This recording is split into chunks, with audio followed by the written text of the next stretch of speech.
आज हामी आएको ल्वाङ गाउँ आएको ल्वाङ गाउँ भिआइपी हामी लाउन स्वागत गर्छौँ गोर्खा मनका मना झ्यापै मायालाई हालौ भने नि ठिक छैन जमाना।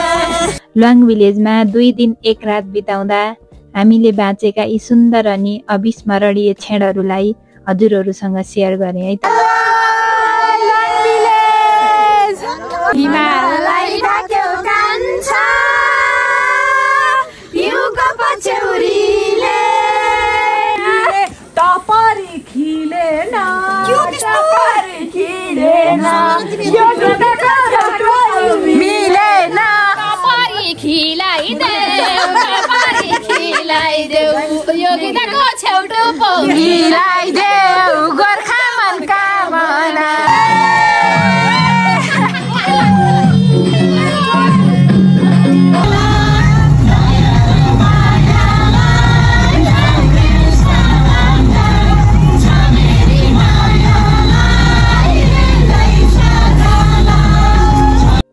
शुक्रबार पोखरा हरिचोक पुग्दा बेलुकीको 4:30 बजेको थियो।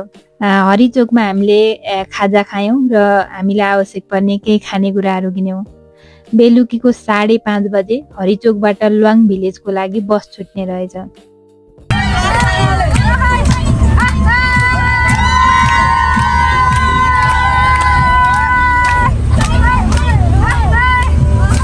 लामो ठुलो मायालु बस, रातिको समय, झमझम बजेको लोकदोहोरी गीत अनि रमाइलो गर्न खप्किस हामी।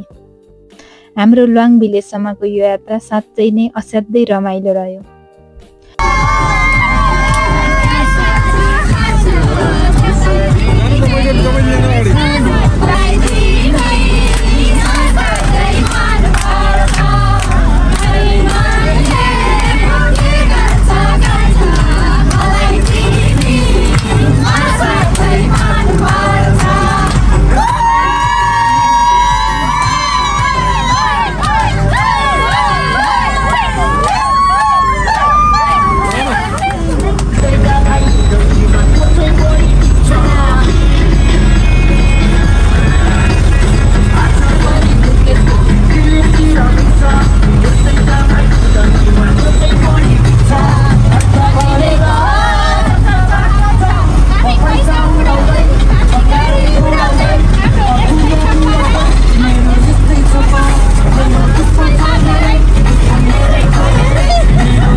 ल्वाङ भिलेजमा पुग्दा रातिको 7 बजेको थियो।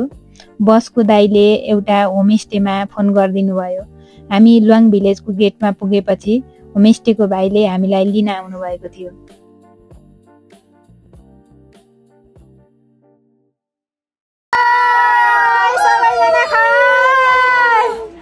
आइयो कति बज्यो खै हामी छुट्यो ठिक छैन जमाना झ्यापै मायालाई हालौ भने नि ठिक छैन जमाना।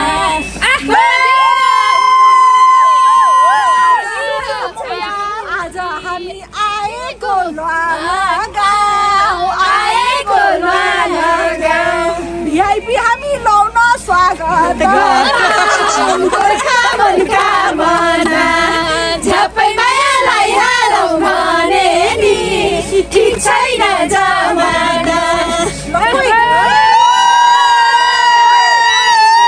हामी गएको होमस्टेमा हामीलाई चित्त बुझ्दो बस्ने ठाउँ पाएनौँ। त्यसपछि हामी अर्को होमस्टे गयौँ। होमस्टेमा पुगेपछि तातो चिया अनि मकै खाना दिनुभयो।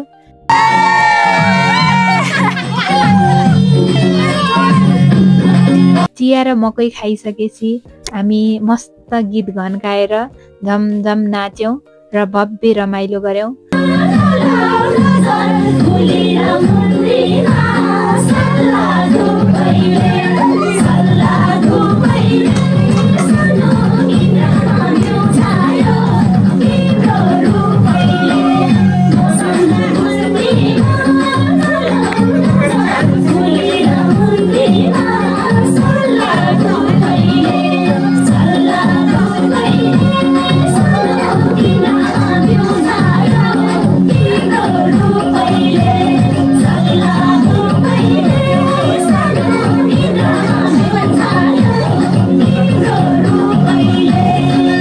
आगो बालेर आगो ताप्दै दोहोरी पनि खेल्यौं, बार्बिक्यू गर्यौं।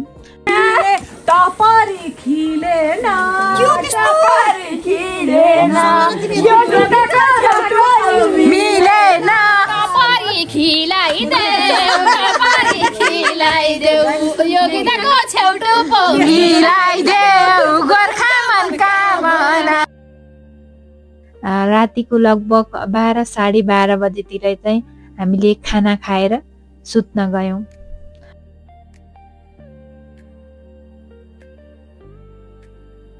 अर्को दिन बिहान हामी बसेको होमस्टेबाट यति राम्रो सनराइजको भ्यू देखिएको थियो।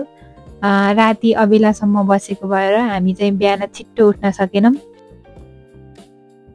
हामी चाहिँ अब रेडी भएर जाँदैछौँ। टोलीहरू यति राम्रा राम्रा भएन। गीता म्याम फोटो खिच्दै हुनुहुन्छ, सुस्मिता म्याम सब माथि हामी भ्यू पोइन्टतिर जाँदैछौँ। यता एन्टी लाइट यता यता हेर्नु त यस्तो गरेर हामी चाहिँ लुवाङ भिलेजमा छौँ।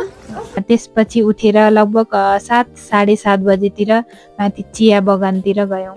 माथि लुवाङ भिलेज लेखेको फोटो खिच्ने ठाउँमा फोटोहरू खिच्यौँ, भिडियो बनायौँ।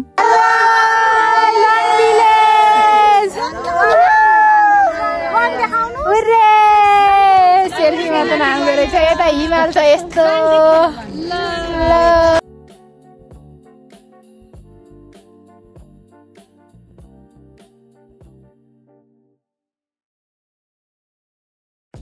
अनि माथि पुगिसकेपछि गुरुङ ड्रेस चाहिँ प्याक रहेछ, एकैछिन पर्ख्यौँ।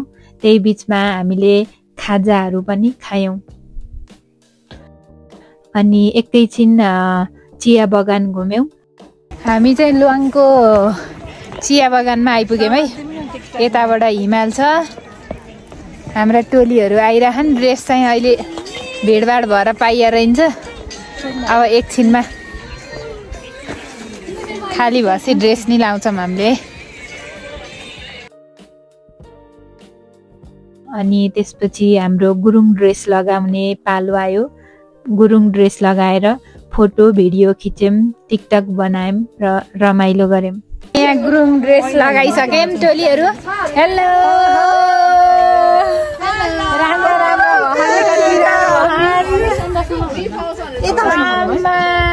राम्रो चिया बगानमा चियाको बोटमा मुना पलाए झै सानो मनमा माया पलायो रातमा निन्द छैन।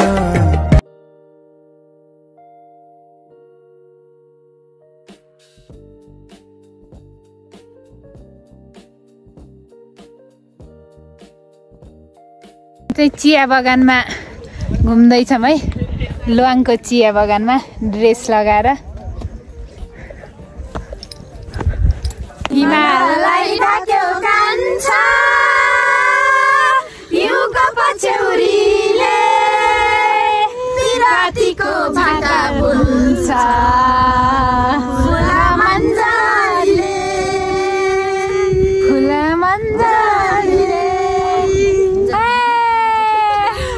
त्यहाँ टिकटक बनायौँ, भिडियो खिच्यौँ, रमाइलो गऱ्यौँ। अब हामी चाहिँ फर्किँदैछौँ। बाई। चिया बगानबाट है त।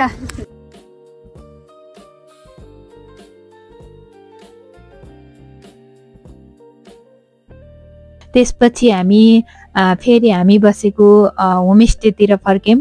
हामी बसेको होमस्टेबाट चिया बगानसम्म पुग्नको लागि लगभग 45 देखि 50 मिनट लाग्ने रहेछ। आमाले हामीलाई तातो पुरी र तरकारी खुवाउनु भयो। हामी बस्ने घरको बुवा आमा असाध्यै राम्रो बोली वचन भएको, धेरै मायालु हुनुहुँदो रहेछ। आमाले साह्रै मिठो खाना बनाउनु हुँदो रहेछ। आमाले बनाएको पुरी तरकारी खायौँ।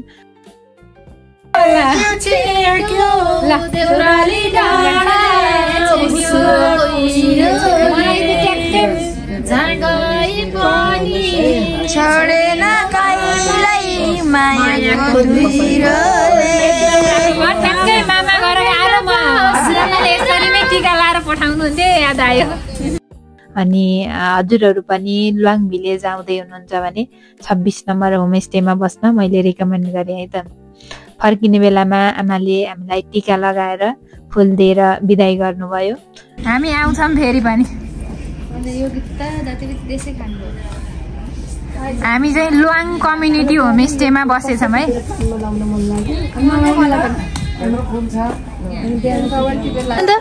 हामी बसेको होटेलको आमा हामीलाई कति माया गर्नुभयो, कति मिठो पकाएर खुवाउनु भयो, व्यवहार पनि कति राम्रो, टिका लाएर हामीलाई फुल्ली दिनुभयो। हामीलाई चाहिँ बल्ल एकदम रिफ्रेसमेन्ट भयो है।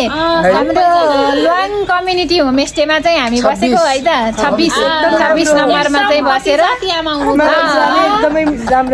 ट्याक्कै मामा घर आए जस्तै फिलिङ भयो। ल